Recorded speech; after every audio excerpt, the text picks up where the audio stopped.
Hey folks, doing Hero of None here with your Mundus Minute for March 8th, 2019. So, tonight we're going to be going over news, Golden Merchant, and Luxury Merchant stuff. First up, we had patch notes this last Monday for PC, which included several fixes to several dungeons, which should make several bosses slightly easier in different DLC dungeons, and a few various zone fixes as well. Read those on the forums if you need them. In addition to that, the Thieves and Dark Brotherhood event has started. It started on March 7th at 10 a.m. and it's going to be running until March 18th.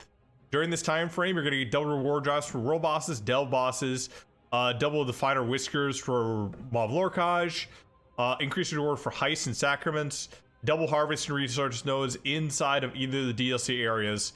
In addition to that, if you want to get your event tickets for Indrik, you're going to be able to buy, you're able to do that with either finishing your first sacrament for Dark Brotherhood, or for your first heist on each day.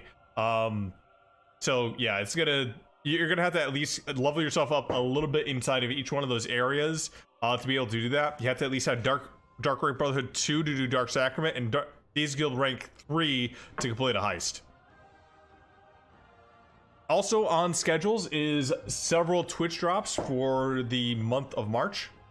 Currently, you can get Twitch drops on ESO Live during our Bethesda official streams on March 15th, 6 to 7 p.m. Mainstream on March 26th, 2 to 4 p.m. And Bethesda Days on March 29th, 6:30 to 7:30. For all ESO streamers, during the Thieves Guild and Dark Brotherhood drop celebration, you're going to be able to get drops on your channel March 8th to March 10th. Jester's Festival, which is going to be March 22nd until March 24th. And during the Elsewhere Prologue quest, March 25th at 10 a.m. till the 26th. Again, most drops will be coming in the day following after the drop event.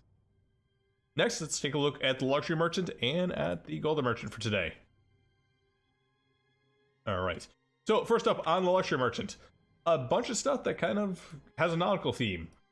So you had these Antler Coral Crowns Crimson, Dock Rope Wheel, Fisher Catcher of the Day Rack, Harbor Floats, Moored Line Coiled, and Moored Line Tidy.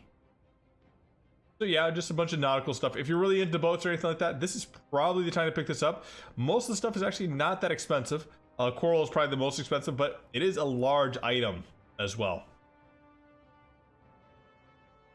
Next, on the Golden Merchant, for 150k, Ring of Veiled Inheritance, weapon damage, physical resistance, weapon critical, and when you take damage, you have 10% chance to increase your weapon damage by 400 for 5 seconds.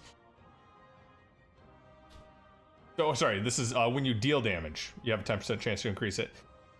Don't know if this is really good or bad. It doesn't have a cooldown time, so that's pretty good here. But I'm not quite sure if this will go with something else like any dots or anything else like that. So, can't say if it's good or bad here. There's other sets out there that work a little bit better. Ravager gives more weapon damage, and the 3-piece here with the physical resistance, typically not used. Probably say you're better off getting this out of the zone it comes from. I believe this is out Elador, but it could be wrong in that. Thunderbug, which is physical resistance, spell damage, and when you take physical damage, you have 50% chance to deal 6,450 shock damage in 5 meters around you. Concur every 3 seconds. So yeah, it's a proc, it's a low cooldown, but it's a very low damage in comparison. And in addition to that, the physical and spell resistance it gives you, not great stats to have on this. It does come in a heavy set, and this is typically the heavy set that comes out of, I want to say, Malbator. So yeah, I probably skip this. Just go to the zone, farm out the set there for what you need.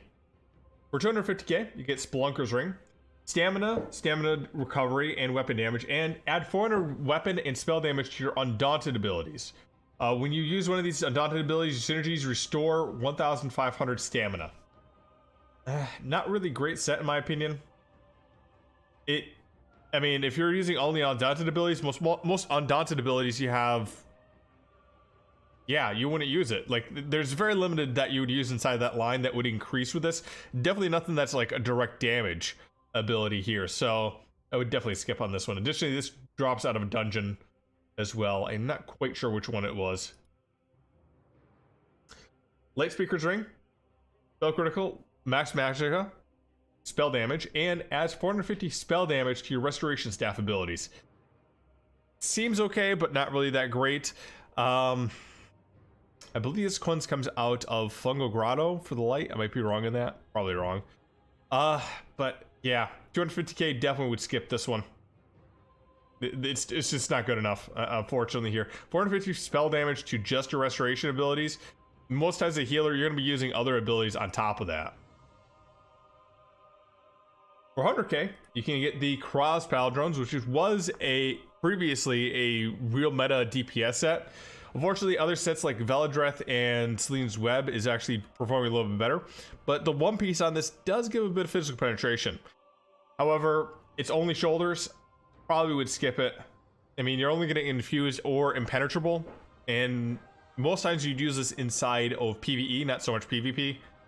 So just go ahead and use your keys if you really want to get this set. Ice Art, Paladrons, spell critical, and when you do critical damage, you have a 20% chance to deal damage shield that absorbs 8,300 damage for 6 seconds, and also does frost damage, 928, to all enemies with 5 meters every 1 second while it's up. And in addition to that, it has a cooldown time of 6 seconds. This actually is a pretty good set to be using for solo PvE. So let's say you're doing VMA. This actually is I use it on my stamina character, even though it's spell critical here. And one of the reasons is it gets a damage shield, it gets a bit of damage, and it has good uptime. Because anytime you do critical damage, not melee, it could be melee critical damage or spell critical damage, it gives this damage shield, which can help a fair bit. So just focus on damaging, and you're gonna get a damage shield.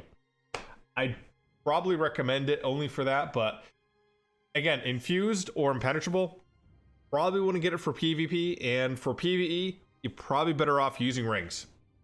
Anyways, folks, that's the Mundus Minutes for March 8th. Hope you all had a good time, and I'll see you all in Tamriel.